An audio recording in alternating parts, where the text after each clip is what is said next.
Look, let's stay in the UK now, and Prince Andrew has been reported to police, accused of using a false name in company records.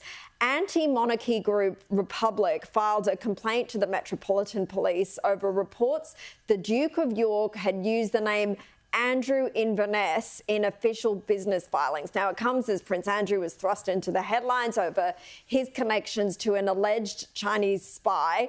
Kel, it's not a great start to the year for the royal family. I mean, how do you think they need to deal with this? What would you say to King Charles?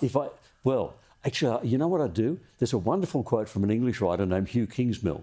Kingsmill said, "Friends are God's apology for relatives." Yeah. So I'm sorry, Charles, you're stuck with this bloke. He's your brother, and he's a halfwit. His judgments are so bad. He's in the same category as John Pursuto. That's as bad as judgments can ever get, quite frankly. He just makes appalling judgments. He hasn't made clever judgments, whether it's about Jeffrey Epstein or about his business dealings or about anything.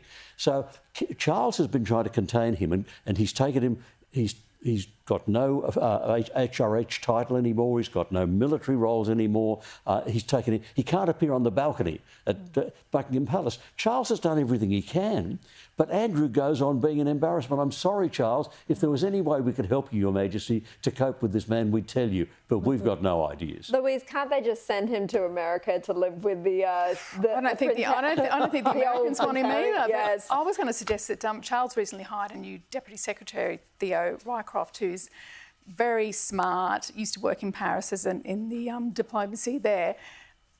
The Andrew problem has to be fixed this year, and I think Charles will get Theo to sort it, really, because I think Theo's the sort of person who'd be very strategic, who takes the family ties out of it. They're clearly not having Queen Elizabeth around means there's a lot of back-channeling and massaging of family politics that has to happen, and Charles has no bandwidth for that. I mean, he's fighting cancer, for goodness sake. Oh, yes, and so is Catherine as well. This is the last thing that they need to deal with, and yet time and time again he makes these poor judgment calls, as Kel put it, from Jeffrey Epstein to Chinese spies, and now this. Look. And he's shameless. He has no sense of what the issues are and how they're causing grief to his family. None at all.